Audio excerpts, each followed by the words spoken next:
Hello, my name is Connie Heckman. Welcome to our channel. Today I will be giving you 5 tips that will help you pass nursing school, at least survive nursing school. Right? But before I do that, I want to introduce myself. My name is Connie Heckman. I have 4 kids and I'm married. Before nursing school, I was a banker for over 15 years. So going to nursing school was very difficult. But you know, with God's help, I was able to make it.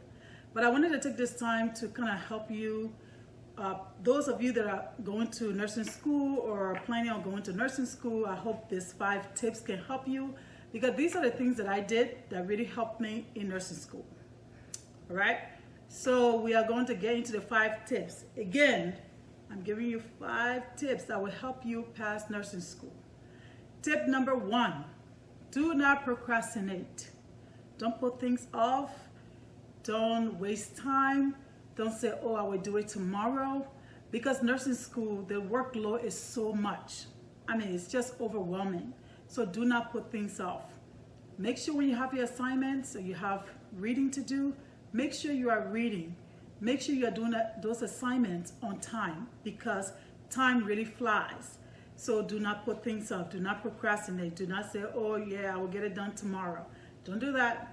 Don't do that, because I did that when I first started, and it was hard, because what it does is kind of, you know, put you behind, you know, so you're trying to catch up, and sometimes very difficult to catch up. So my first tip is don't procrastinate. Get it done when you have your assignment. Get it done. Just do it. Find the time to get it done, all right? So we'll move to tip number 2. Tip number 2 is read your book. Don't just read your book, but read your book in advance.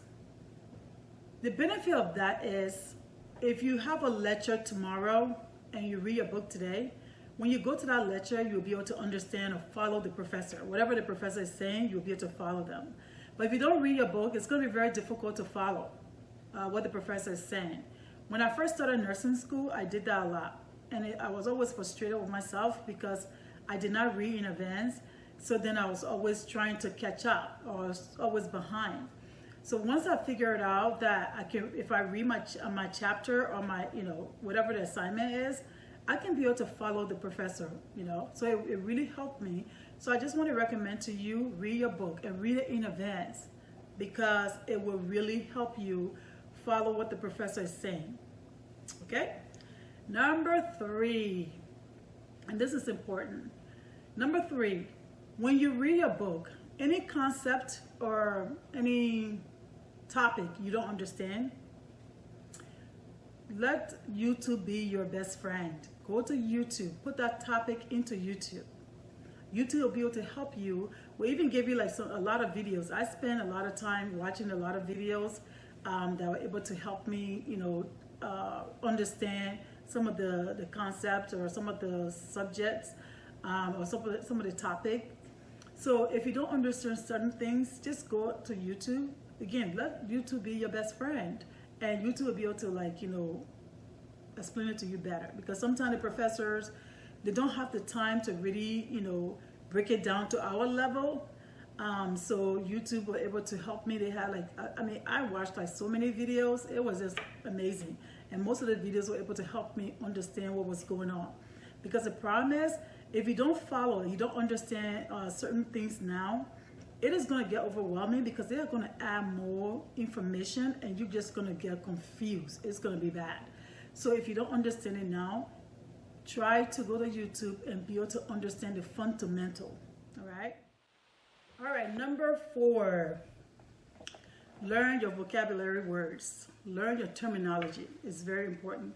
For those of us that have English as a second language, this is going to be very important, because if you are reading and you see a word you do not know, I'm recommending to you, write those words down and go find the definitions and write it on a note card or a flashcard that you can be able to carry around with you, and you can be able to remember those words. Because I'm telling you, 99% of the time, maybe 150% of the time, you are going to see that word again. I'm serious.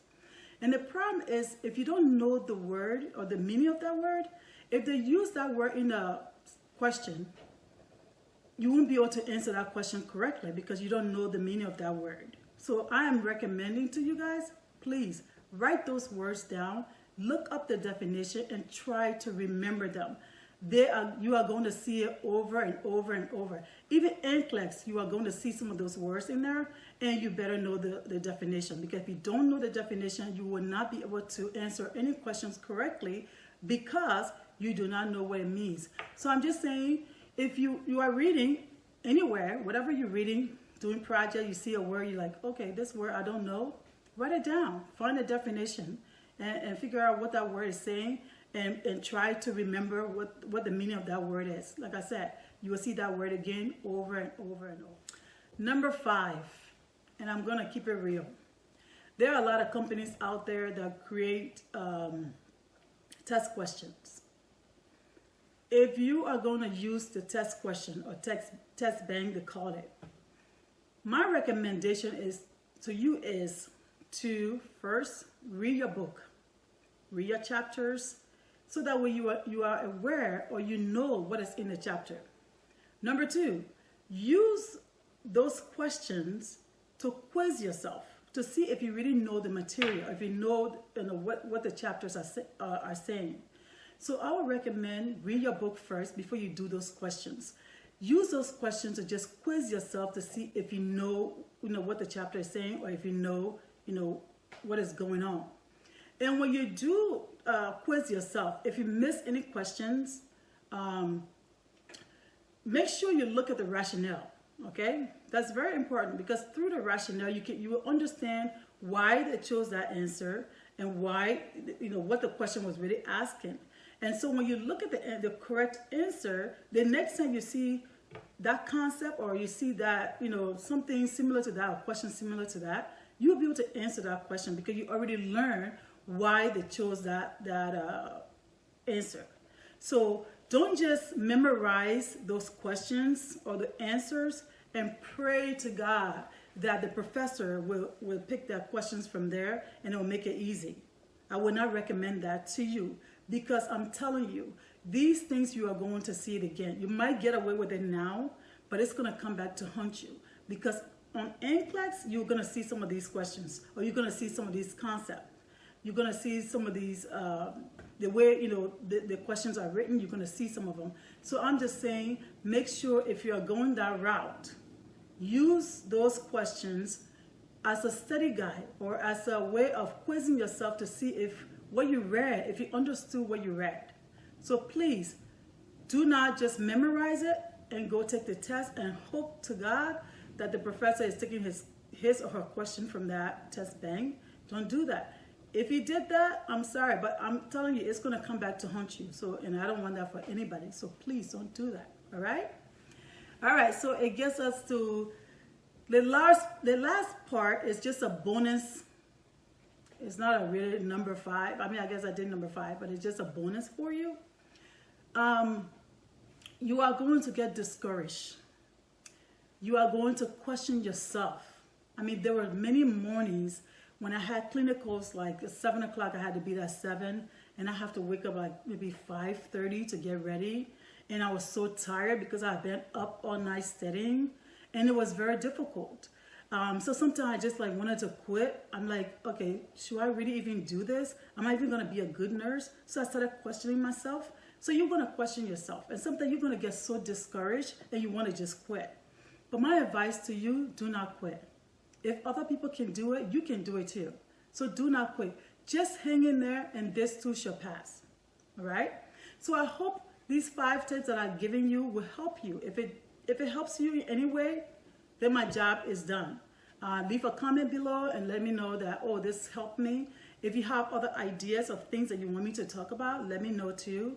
But again, subscribe to our channels. I want to do a lot of other videos, like, how I prepare for my NCLEX and how I was able to pass it the first time. And, and there's a lot of things I want to talk about. But I wanted to use this medium to just kind of like help you whatever way I can. So I hope you can take these tips that I've given you and apply it to your nursing career. And I'm telling you, if you follow these 5 tips, I am telling you, you are going to be successful. You are going to pass nursing school, and you are going to be a great, great nurse. So again, put a comment below, subscribe to our channel, so that way you can be, and also hit a notification button, so that way next time they will alert you that, I have new videos coming out, so that way you can be able to follow us. All right. Thank you again, and God bless. See you in the next video. Bye-bye.